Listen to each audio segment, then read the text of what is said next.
ଆଜିର କାହାଣୀଟା ଟିକେ ଅଲଗା। ଗୋଟେ ଖୁସିଭରା ପରିବାରର ପିକନିକ୍ କେମିତି ଗୋଟେ ଭୟାନକ ସ୍ୱପ୍ନରେ ବଦଳିଗଲା, ଚାଲନ୍ତୁ ସେଇଠୁ ହିଁ ଆରମ୍ଭ କରିବା। ଭାବି ଦେଖନ୍ତୁ ଟିକେ, ଗୋଟେ ପରିବାର, ଗୋଟେ ମଜାଦାର ଭୋଜି, ଆଉ ତା ପାଖରେ ଗୋଟେ ଜଙ୍ଗଲ। କିନ୍ତୁ ଏମିତି ସେମିତି ଜଙ୍ଗଲ ନୁହେଁ, ଏମିତି ଗୋଟେ ଜଙ୍ଗଲ ଯୋଉଠୁ କୁଆଡ଼େ କେହି କେବେ ଫେରନ୍ତିନି। ସେମାନେ ଜାଣିନଥିଲେ ଯେ ତାଙ୍କ ଖୁସି ଉପରେ କେତେ ବଡ଼ ବିପଦ ମାଡ଼ି ଆସୁଛି। ଏଇଟା ଖାଲି ଗୋଟେ ପିକନିକ୍ ନଥିଲା, ଏଇଟା ଥିଲା ଗୋଟେ ଅଶୁଭ ଯାତ୍ରାର ଆରମ୍ଭ। ତ କାହାଣୀଟା ଆରମ୍ଭ ହେଲା କେମିତି? ଦିଟା ପିଲାଙ୍କର ଗୋଟେ ଛୋଟିଆ ଜିଦ୍ରୁ, ଗୋଟେ ଏକଦମ ନିରୀହ ଜିଦ୍, କିନ୍ତୁ ସେଇ ଜିଦ୍ ହିଁ ସେମାନଙ୍କୁ ଏକ ଅଜଣା ବିପଦର ଅନ୍ଧାର ଭିତରକୁ ଟାଣି ନେଇଗଲା। ଦେଖିବାକୁ ଗଲେ ସବୁକିଛି ପୁରା ନର୍ମାଲ ଥିଲା, ନୁହେଁ କି? ଖରାଟିଆ ଦିନ, ପାଖରେ ଗୋଟେ ଜଙ୍ଗଲ, ଆଉ 8 ବର୍ଷର ରିୟା ଆଉ ତା 10 ବର୍ଷର ଭାଇ ଆରବ ନିଜ ଖେଳରେ ମସ୍ତ। ସେମାନେ ଶୁଣିଥିଲେ ସେ ଜଙ୍ଗଲ ବିଷୟରେ ଅନେକ କଥା, କିନ୍ତୁ ପିଲାମାନେ ତ କିଏ ବା ଏସବୁ କଥାକୁ ବିଶ୍ୱାସ କରେ। ହେଲେ ସେମାନେ କ'ଣ ଜାଣିଥିଲେ ଯେ ସେଇ ଅବିଶ୍ୱାସ ହିଁ ତାଙ୍କ ପାଇଁ କାଳା ହେବ। ଆଉ ସେଇଠି ରିୟା କହିଲା, ଭାଇ ଚାଲ ଟିକେ ଭିତରକୁ ଯିବା, ଦେଖିବା ଭୂତ ସତ୍ୟରେ ଅଛନ୍ତି କି ନାହିଁ। ବାସ୍, ଏହି ଗୋଟିଏ କଥା ହିଁ ସବୁକିଛି ବଦଲେଇ ଦେଲା। ଖାଲି ଗୋଟେ ଛୋଟ ପିଲାର କୌତୂହଳ, କିନ୍ତୁ ସେଇଟା ଯେ ଏତେ ଭୟଙ୍କର ଅନୁଭୂତିର ଦ୍ୱାର ଖୋଲିଦେବ, କିଏ ଜାଣିଥିଲା? ଆଉ ତାପରେ ଜଙ୍ଗଲ ଭିତରେ ପାଦ ଦେଉ ଦେଉ ପରିବେଶଟା ଯେମିତି ହଠାତ୍ ବଦଳିଗଲା। ସେ ଯୋଉ ହସଖୁସିର ମାହୋଲ ଥିଲା ନା, ତା ଉପରେ ଧୀରେ ଧୀରେ ଗୋଟେ ଅଜଣା ଡରର ଛାଇ ମାଡ଼ି ଆସିଲା।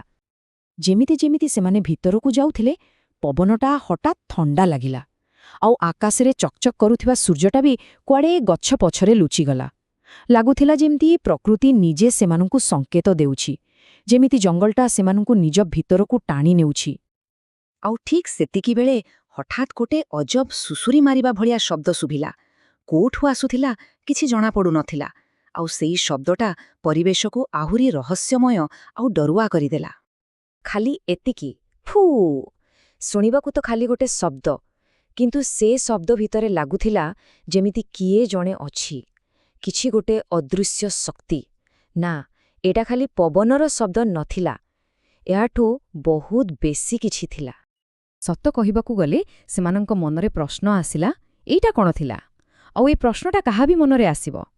ଆଉ ବାସ୍, ସେଇଠୁ ହିଁ ଆରମ୍ଭ ହେଲା ପ୍ରକୃତ ଡର ଆଉ ଦ୍ୱନ୍ଦ୍ୱର ଖେଳ। କିନ୍ତୁ କଥାଟା ସେତିକିରେ ସରିଲାନି। ସେଇ ଶବ୍ଦଟା ପୁଣି ଥରେ ଆସିଲା, ଆଉ ଏଥର ଆହୁରି ପାଖରୁ, ଠିକ୍ ଯେମିତି କିଏ ତାଙ୍କ ପଛରେ ଛିଡ଼ା ହୋଇ କହୁଛି, ଫୁଁ, ଫେରିଯାଅ।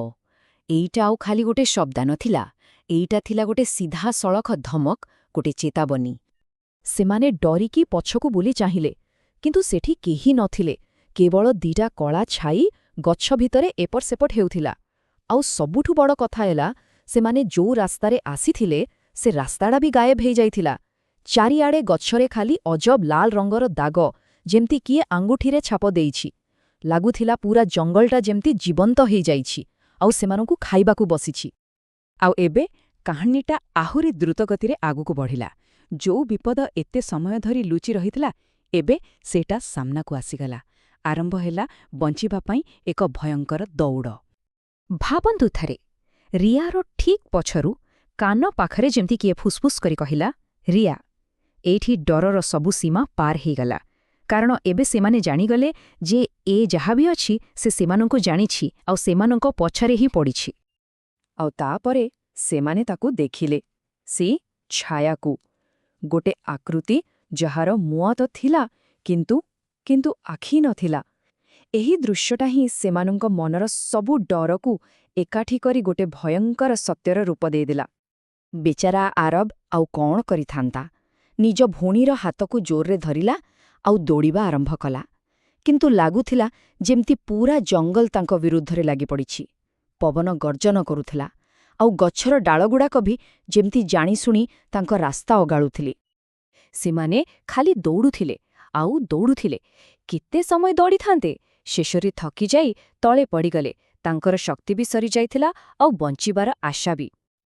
କିନ୍ତୁ କାହାଣୀଟା ଏଇଠି ସରିନଥିଲା, ବରଂ ଏଇ ଯୋଉ ଅସ୍ୱାଭାବିକ ଶାନ୍ତି ଥିଲା ନା, ସେଇଟା ହିଁ ଗୋଟେ ଆହୁରି ବଡ଼ ଝଡ଼ର ସଙ୍କେତ ଦଥିଲା।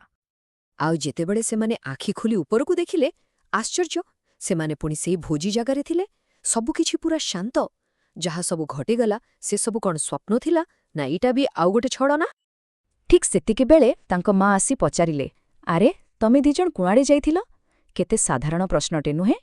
ଲାଗୁଥିଲା ଯେମିତି ସବୁକିଛି ଠିକ୍ ହେଇଗଲା।